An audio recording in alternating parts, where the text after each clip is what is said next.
Bartholomew Town. Aaron Guckian, look, you are definitely the first person on the Republican side that has made an announcement of significance here that you're running for governor. A lot of people probably remember you from running for lieutenant governor last election cycle. You had a pretty significant performance in terms of, it's obviously a struggle for Republicans to gain any kind of traction in Rhode Island. You had a pretty significant performance against Sabina Matos. Most recently, you were with the Rhode Island Dental Association.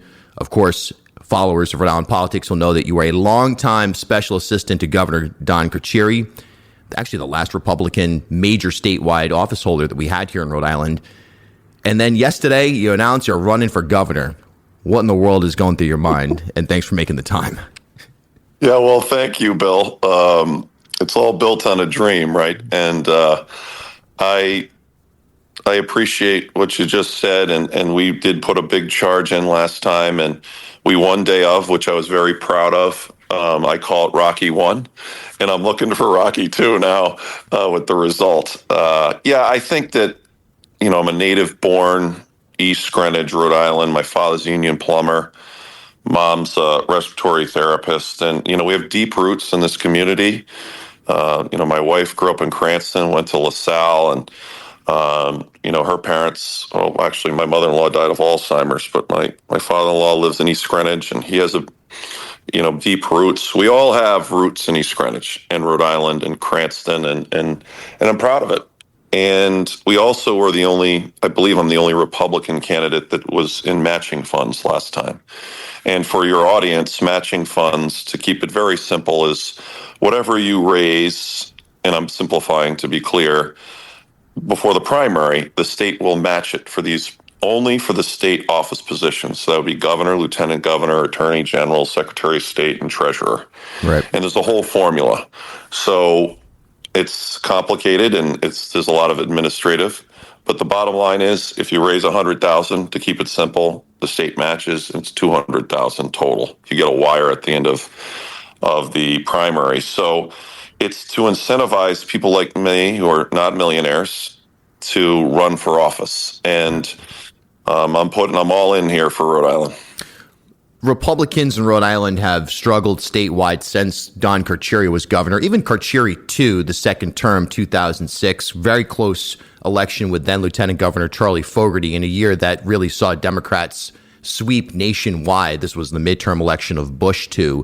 Since then, no real traction, no congressional victories, nothing of significance. And even Alan Fung and his runs in the 2010s, it's just been difficult for the Republican Party to find a consistent brand that finds those more moderate Democrats and those independents and brings them into the camp, if you will.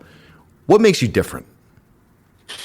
Well, I led with, and I'm not taking credit for this, but it's compassionate conservatism. And I think that given my time in healthcare in the last 3 years, I've learned about that. That was probably one of my big weaknesses for policy. Now it's a strength. Is that I'm a down the middle, and I'm saying a giant voice for common sense. And I believe that people are willing to give candidates a chance if they can trust you. They know who you are. They know you're from here. And there's also testimonials on your behalf that they can check out. You spoke about, former Mayor Alan Fung, and, he was really trending well. And then sometimes national issues come into play, no matter where you land on it. And the social issues have been it's been an uphill battle. And now they've already established and written into law. So gay marriage and abortion rights and all of those things are already done in Rhode Island. So when anyone talks about those things, I'm just going to say, if the people have spoken, it's time to focus on Rhode Island. Then they meaning sometimes the press or people want to talk about D.C. My father always said, before you start talking about the neighbor, start looking at what's going on in your house. And before I start talking about, let's say, fixing you, Bill, I better fix myself. And if we don't start looking at all the taxes and the fees, I call it Rhode Island's the state of twos. It's kind of a joke. Too many taxes, too many fees, and these speed cameras, and just the gridlock and the bridge, it's insane. And hopefully my message will resonate where people can trust me. They understand that I'm articulate, hopefully, and that we have a message that it's a Rhode Island Republican Party.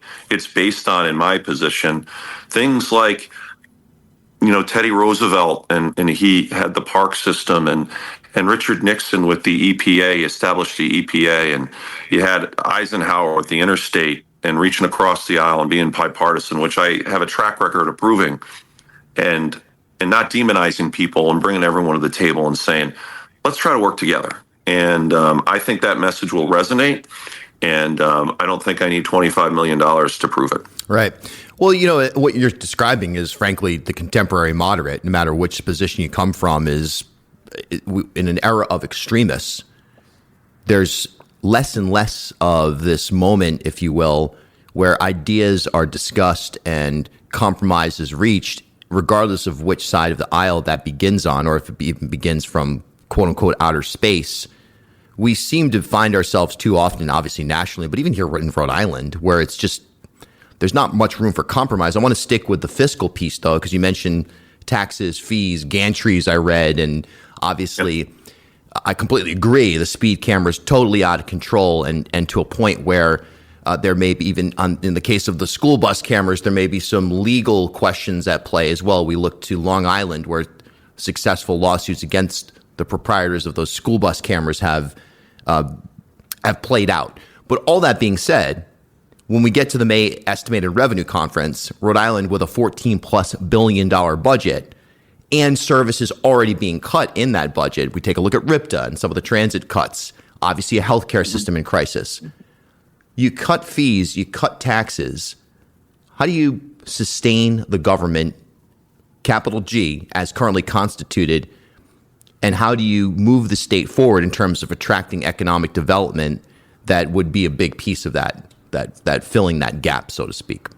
So my big idea, and think big, and to be clear, I don't believe I have all the answers, right? And whenever I was taught, whenever you're trying to sell something, it's features and benefits and concede a point. And if you can bring people in a room that are reasonable and say, let's not yell at each other, let's try to fix problems, not talk about what we can't do, well, what can we do, and what do we agree on?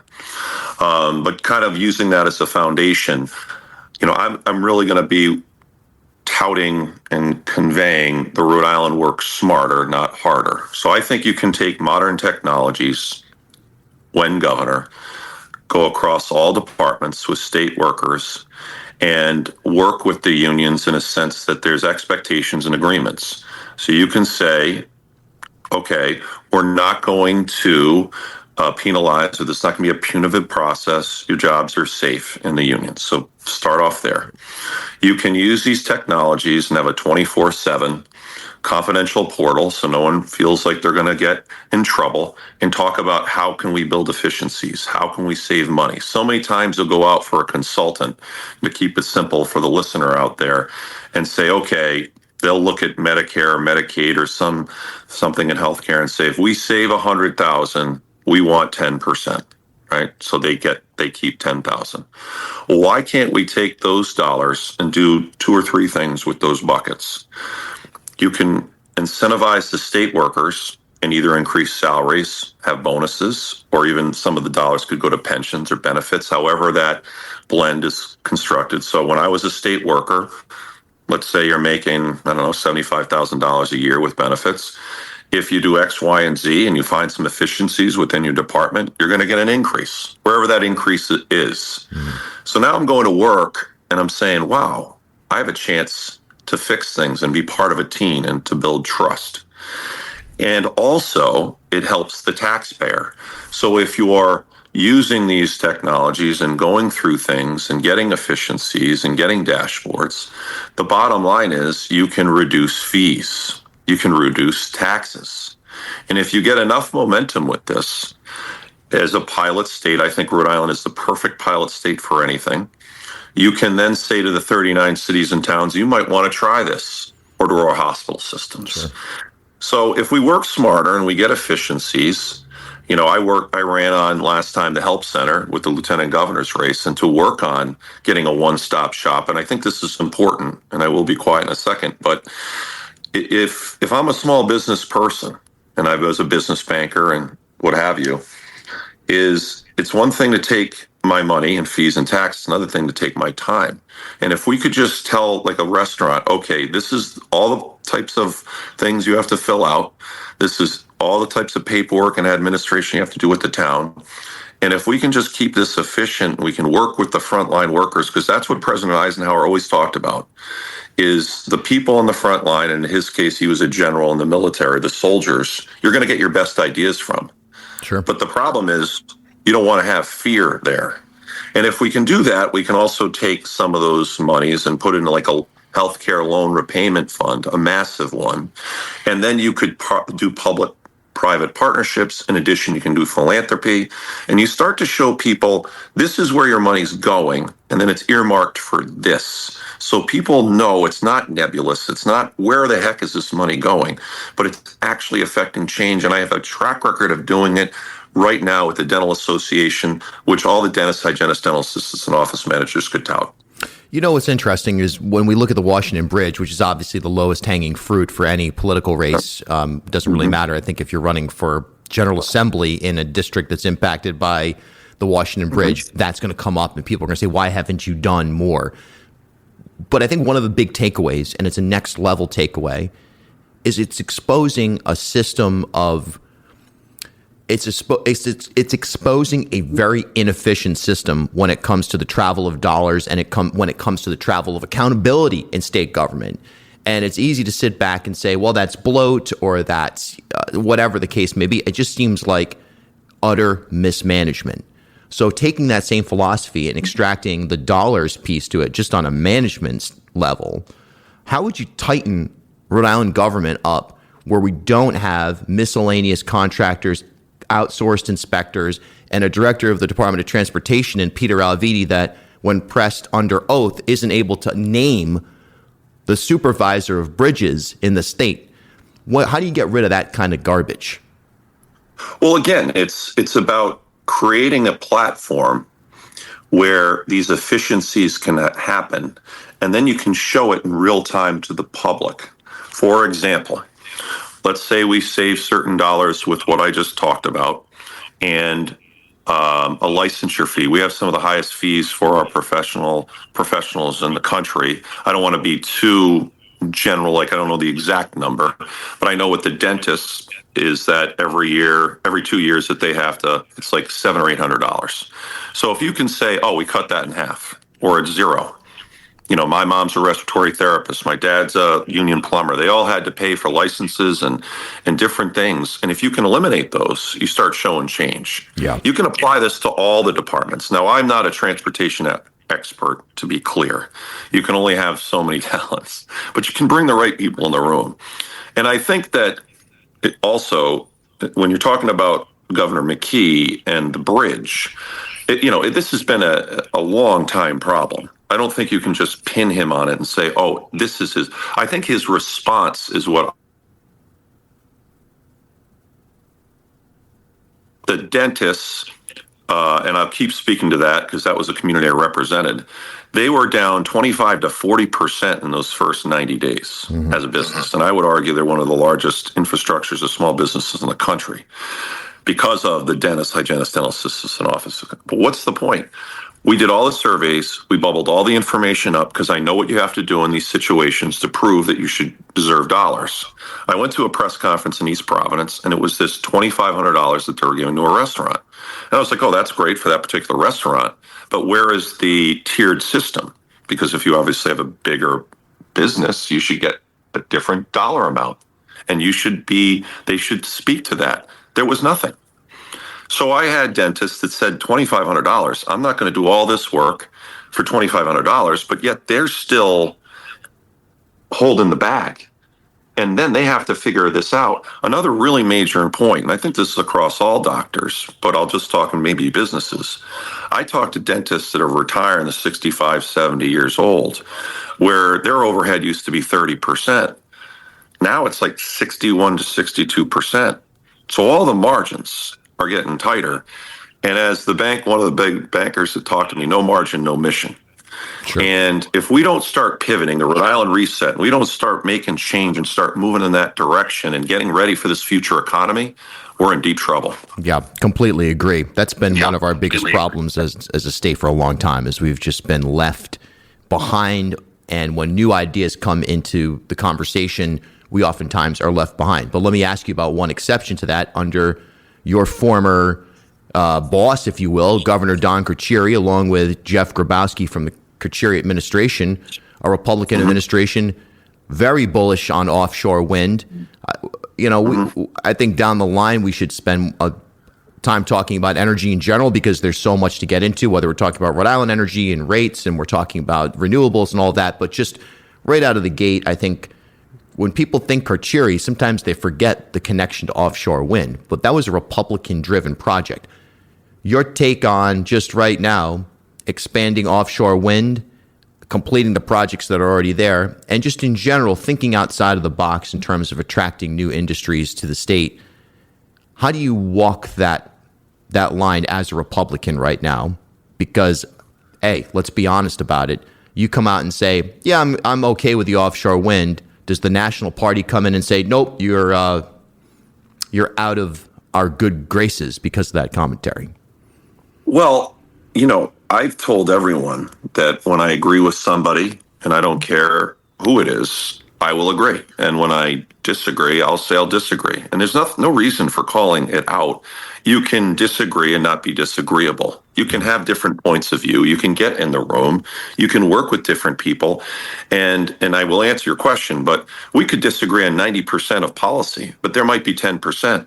There were many legislators that I probably would disagree on certain things, but we all agreed that the children in Providence needed help with pediatric dental care. Mm-hmm. And if you can't chew, you can't eat. Sure. So food insecurity is one of the biggest things, but we got to talk about people's teeth. Now, getting back to energy and wind farms, and again, this is not one of my expertise. I feel like I have a lot of things that I can speak to, but you can get the subject matter experts in the room. And a lot of times you just got to say, what do you think? Mm-hmm. I feel like we have to finish this job. We're way too far along, and our economy is dependent on it, and certain construction workers, and they're already taking a hit.